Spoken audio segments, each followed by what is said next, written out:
Everyone, good morning. बहुत बहुत स्वागत है हमारे यूट्यूब चैनल SL स्टडी पर। दोस्तों, मध्य प्रदेश के डेली करंट अफेयर्स की वीडियो में आज चर्चा करने वाले हैं 31 मार्च 2022 के जितने भी इंपॉर्टेंट करंट अफेयर्स होंगे इस वीडियो में डिस्कस करने वाले हैं। PDF के लिए हमारा टेलीग्राम ग्रुप ज्वाइन कर सकते हैं, जिसके लिंक आपको डिस्क्रिप्शन में मिल जाएगी। और साथ ही दोस्तों, हर क्वेश्चन से रिलेटेड इंपॉर्टेंट फैक्ट भी चर्चा कर चलेंगे, तो वीडियो के अंत तक बन रही है। चलिए देखते हैं दोस्तों क्वेश्चन दोस्तों, हाल ही में Madhya Pradesh power generating company और किस ट्रेनिंग इंस्टीट्यूट के मध्य अनुबंध हुआ है? तो दोस्तों, इसका राइट आंसर है ऑप्शन नंबर सी। दोस्तों, नेशनल पावर ट्रेनिंग इंस्टीट्यूट के बीच और Madhya Pradesh power generating company के बीच अनुबंध हुआ है, आपको याद रखना है। डिटेल में चर्चा करें दोस्तों, तो Madhya Pradesh power generating company limited एवं राष्ट्रीय विद्युत प्रशिक्षण प्रतिष्ठान यानी national power training institute NPTI के मध्य पावर जनरेटिंग कंपनी के कार्मिकों के प्रशिक्षण के लिए एक दीर्घकालीन प्रशिक्षण अनुबंध हस्ताक्षरित किया गया है। अनुबंध के तहत नेशनल पावर ट्रेनिंग इंस्टीट्यूट द्वारा Madhya Pradesh power generating company के कार्मिकों को तकनीकी एवं प्रबंधन के विषयों पर प्रशिक्षण दिया जाएगा, तो आपको याद रखना है। नेक्स्ट क्वेश्चन दोस्तों, नर्मदा घाटी में 26,716 करोड़ की कितनी सिंचाई परियोजना शुरू होगी?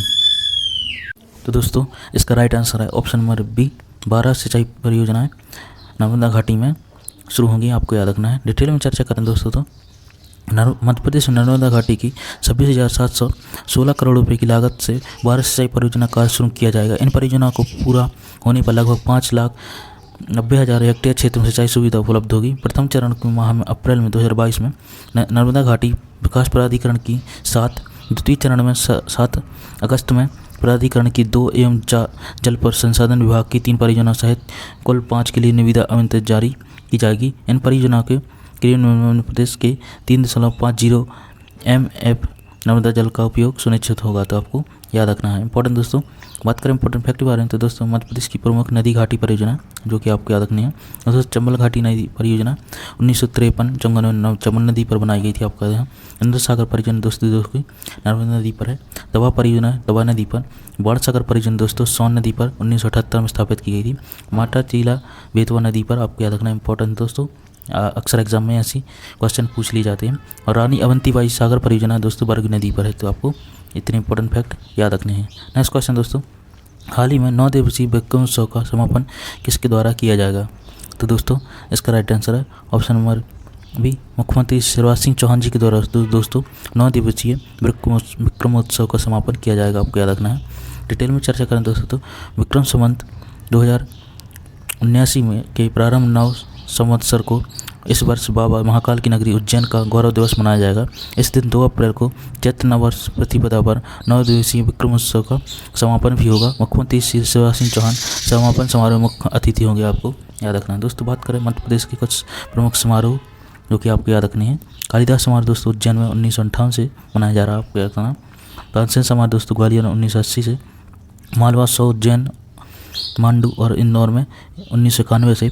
मध्य प्रदेश समारोह दोस्तों दिल्ली में 1982 से। और उर्छा उत्सव दोस्तों टीकमगढ़ 1994 से। मखनलाल चतुर्थी समारोह दोस्तों खंडवा में 1987 से। टेपा समारोह दोस्तों उज्जैन में। पद्माकर समारोह दोस्तों सागर में। सुभद्रा कुमारी चौहान समारोह जबलपुर में 1982 से। और लोकरंग समारोह दोस्तों भोपाल में, आपको याद रखना है। और निमाड़ उत्सव दोस्तों खंडवा खरगोन बड़वानी में, जो कि मुख्य रूप से माहेश्वर में 1994 से मनाया जा रहा है। इसके अलावा नदी महोत्सव सेठानी घाट और नर्मदा महोत्सव दोस्तों भेड़ा घाट में, तो आपको इतने इंपॉर्टेंट समारोह याद रखने हैं। बढ़ते हैं नेक्स्ट क्वेश्चन तक। क्वेश्चन दोस्तों, नेशनल पावर वेट लिफ्टिंग में हिमांशु थापा ने मध्य प्रदेश को कौन सा पदक दिलाया है? तो दोस्तों, इसका राइट आंसर है ऑप्शन नंबर सी, कांस्य पदक दिलाया है दोस्तों हिमांशु थापा जी ने नेशनल वेट लिफ्टिंग चैंपियनशिप में, आपको याद रखना है। डिटेल में चर्चा करें दोस्तों, राजधानी के होनहार वेट लिफ्टर हिमांशु थापा ने भुवनेश्वर में आज राष्ट्रीय वेट लिफ्टिंग प्रतियोगिता में कांस्य पदक जीतकर प्रदेश का नाम रोशन किया है। इसी के साथ उन्होंने भारतीय कैंप में शामिल हो गए हैं। इस प्रतियोगिता में देश भर के लगभग 800 खिलाड़ियों ने भागीदारी की थी। हिमांशु ने 89 किलोग्राम भार वर्ग में कुल 280 किलोग्राम भार और उठाकर मध्य प्रदेश को कांस्य पदक दिलाया है, तो आपको याद रखना है। दोस्तों, बात आई भुवनेश्वर की, तो दोस्तों उड़ीसा की कैपिटल है भुवनेश्वर, जिसकी स्थापना दोस्तों 1 अप्रैल 1936 में उड़ीसा राज्य की स्थापना की गई थी, आपको याद रखना है। और दोस्तों, जिसके वर्तमान में CM हैं नवीन पटनायक जी, और दोस्तों वर्तमान में यहाँ के गवर्नर है प्रोफेसर गणेशी लाल जी, तो आपको याद रखना है। इसके अलावा बात करें इंपॉर्टेंट फैक्ट के बारे में, तो दोस्तों मध्य प्रदेश की खेल नीति पहली खेल नीति 1989 में आई थी। नवीनतम खेल नीति 2005 में। और मध्य प्रदेश की प्रमुख खेल अकादमी दोस्तों मार्शल आर्ट, कुश्ती, जूडो, कराटे अकादमी 2007 में भोपाल में स्थापित की गई थी। पुरुष हॉकी अकादमी दोस्तों 2007 में भोपाल में। महिला हॉकी अकादमी दोस्तों 2006 में ग्वालियर में। एथलेटिक्स अकादमी 2016 में भोपाल और तीरंदाजी अकादमी 2013 में जबलपुर, आपको याद रखना है। इसके अलावा दोस्तों क्रिकेट अकादमी 2016 में शिवपुरी में, शूटिंग अकादमी 2010 भोपाल में, वाटर स्पोर्ट्स अकादमी 2007 में भोपाल में। तो आपको इतने इंपॉर्टेंट फैक्ट याद रखने हैं दोस्तों। नेक्स्ट क्वेश्चन तो पढ़ते हैं। क्वेश्चन दोस्तों, ताप विद्युत सारणी की यूनिट 11 ने कितने दिन का सतत विद्युत उत्पादन का रिकॉर्ड बनाया है? तो दोस्तों इसका राइट आंसर है ऑप्शन नंबर बी, 150 दिन का दोस्तों विद्युत रिकॉर्ड बनाया है, आपको याद रखना है। डिटेल में चर्चा करें दोस्तों तो Madhya Pradesh power generating company limited की सतपुड़ा ताप विद्युत ग्रह सारणी की 250 मेगावाट की यूनिट क्रमांक 11 ने सतत विद्युत उत्पादन करते हुए 150 दिन का विशिष्ट कीर्तिमान स्थापित किया है। यह यूनिट गत 30 अक्टूबर 2021 से आज 30 मार्च तक लगातार विद्युत उत्पादन कर रही यूनिट का प्लांट लोड फैक्टर PLF 89.2% रहा। उल्लेखनीय है कि दोस्तों इसके पूर्व गत वर्ष सतपुड़ा ताप विद्युत ग्रह सारणी इकाई 10 और संजय गांधी ताप विद्युत ग्रह बिलासपुर की इकाई 9 क्रमांक 3, अमरकंटक ताप विद्युत चचाई इकाई क्रमांक 5 और सिंगाजी ताप विद्युत परियोजना खंडवा की इकाई 1 और 3 सतत 100 दिनों में अधिक विद्युत उत्पादन करने का कीर्तिमान कर चुकी हैं। तो आपको इतनी इंपॉर्टेंट बात है याद रखनी है। इसके अलावा बात करें इंपॉर्टेंट फैक्ट बारे में तो दोस्तों मध्य प्रदेश के प्रमुख ताप विद्युत केंद्र जो कि आपको याद रखना है, चांदनी ताप विद्युत केंद्र दोस्तों, कैप्टिव पावर प्लांट जो कि दोस्तों बुरहानपुर और नेपालनगर की कागज मिल को विद्युत आपूर्ति करता है। इसकी स्थापना दोस्तों 1953 में हुई थी, आपको याद रखना है। और इसके अलावा दोस्तों बात करें अमरकंटक ताप विद्युत केंद्र के बारे में तो दोस्तों अनूपपुर जिले में स्थित है, आपको याद रखना है।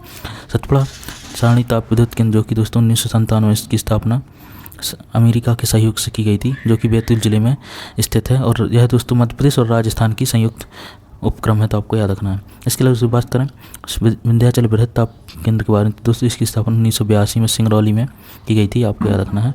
और दोस्तों जबलपुर ताप विद्युत केंद्र तो जबलपुर में है, आपको याद रखना है। और संजय गांधी ताप इसकी स्थापना 1993 में की गई थी। और पेंच दोस्तों यह छिंदवाड़ा में जिले में स्थित है, आपको याद रखना है। और संत सिंगाजी दोस्तों खंडवा में। तो आपको इतनी इंपॉर्टेंट बातें याद रखनी है दोस्तों। कल आपसे क्वेश्चन पूछा था, हाल ही मध्य प्रदेश के किस जिले की गिर को यूनेस्को में शामिल करने का प्रस्ताव भेजा है? तो दोस्तों इसका राइट आंसर था ऑप्शन नंबर बी, इंदौर की। आज के लिए आपकी क्वेश्चन है, नेशनल वेट लिफ्टिंग में हिमांशु थापा ने मध्य प्रदेश को कौन सा पदक दिलाया है? तो दोस्तों इसका राइट आंसर आपको कमेंट बॉक्स में देना है। दोस्तों यह था हमारा करंट अफेयर्स का वीडियो। आई होप आपको पसंद आया होगा। ऐसे इंपॉर्टेंट करंट अफेयर्स के लिए हमारे चैनल को सब्सक्राइब कर लें, वीडियो को लाइक जरूर करें दोस्तों, अपने दोस्तों से शेयर जरूर करते रहें। चलिए मिलते हैं नेक्स्ट वीडियो में ऐसे important current affair. Thanks for watching. Vande Mataram.